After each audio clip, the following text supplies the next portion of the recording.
All right. Hopefully this is working. My goodness, I am shiny. I've been sweaty most of the day. All right.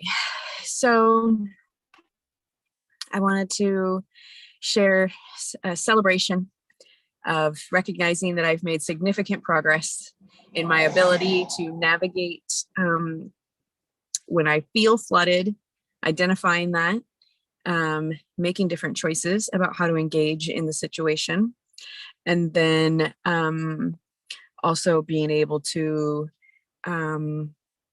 reduce the amount of time spent feeling flooded, like how to discharge the energy. Like there's a lot that I did that I feel really proud of myself for this morning.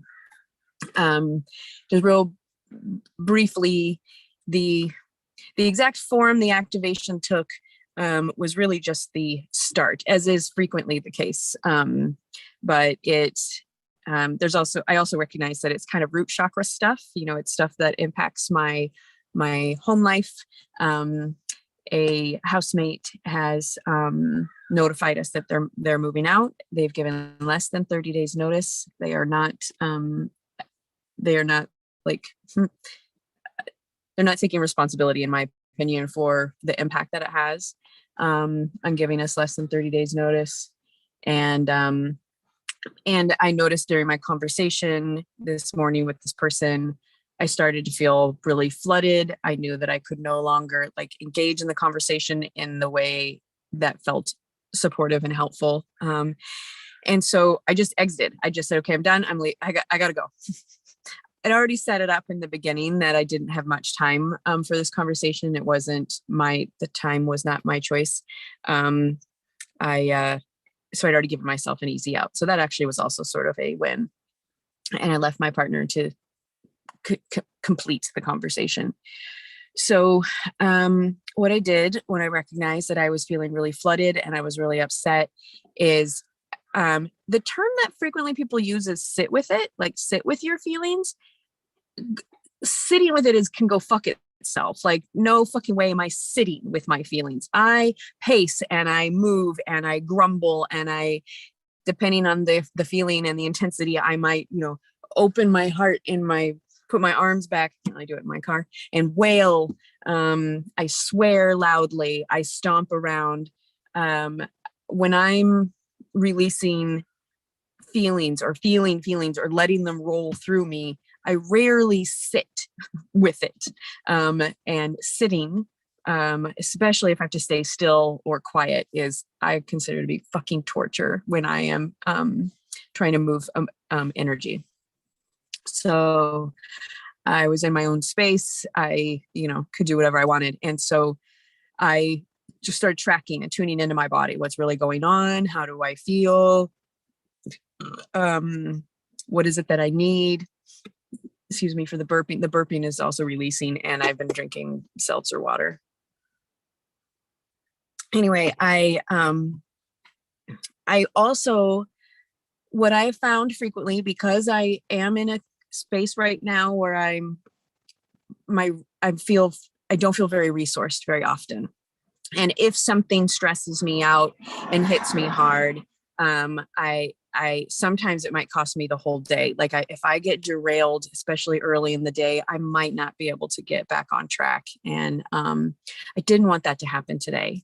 I had plans that I was really looking forward to. And so I'm trying to navigate all this. Okay, I'm noticing this extreme amount of flooding that's coming up in my system. A lot of emotion wants to come through. And I don't want it to take all day, and I don't want to exhaust myself. So what do I do?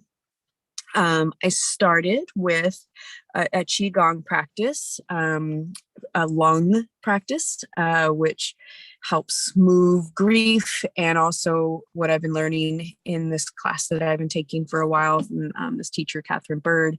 I'm taking her 5 Elements for Empaths class. Lungs, if you can clear your lungs, it kind of helps the rest of your system also be able to clear. And lungs are where grief sits. and drained my lungs practice. And then I did some yoga, which this one was specifically named a forgiveness practice with my favorite teacher, Yoga with Adrienne. And I really treat my yoga mat as it's essentially a ritual space. Like when I'm on my yoga mat, that is where I can do or say anything. I can make as whatever sounds I want. I can express with my body however I want. It's not a very big space, but it's honestly plenty for pretty often. I always have my journal nearby. I write things that come to me, especially if they just feel really important. And so I recognized that I was crying a lot. I had, like Bruce Banner, the Hulk kind of intense feelings coming up, and I wanted to just swear and yell and cuss. And so I was letting that. So I messaged the friend that I had a meeting with at like noon, and I said, hey, I'm really going to need some more time. I'd really like to be able to slow down a bit. And I'm having some root chakra activation that I'd like to process. And she's like, yeah, fine, no problem. We can push it back. So I said, fine, great. I'll be back in touch by noon. It gave me 45 minutes to kind of process whatever I needed to. And what I found as I kept letting things come up, as I gave myself that space, I dedicated 45 minutes specifically to letting all my feelings come through the structure of following my yoga practice. I stopped the video frequently, like when something would particularly hit me. The teacher said something about forgiveness that was really impactful. So I paused it and wrote it down. And, that helps me integrate what I'm learning also.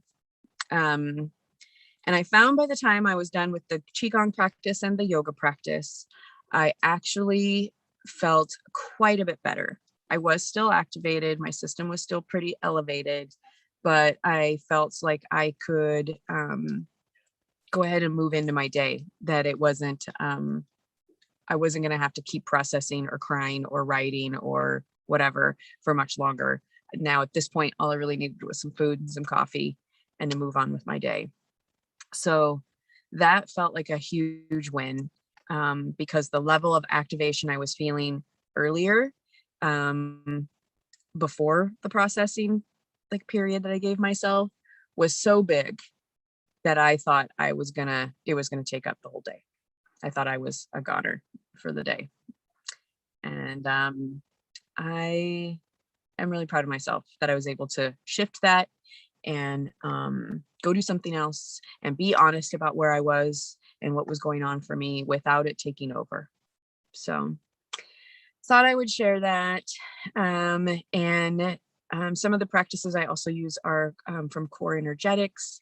I also have a lot of experience with Hakomi. Corinne has just made a video that I just watched that I'll be posting soon, where she's talking about just post therapy. She's seen a Hakomi therapist, and it's also very somatically based. So we're both talking about some of the same stuff. So that's what inspired me to come and finally just make a video and share about it, whether it made a lot of sense or not. It helps me. So thank you for being on the receiving end. If you have used different somatic modalities and maybe Qigong, or like I mentioned, core energetics, or I don't know, there's a whole bunch of different ones. I'd love to hear in the comments what kind of modalities you've used and received benefit from, or if there was anything else in this video that kind of sparked something for you. I'd love to hear about it.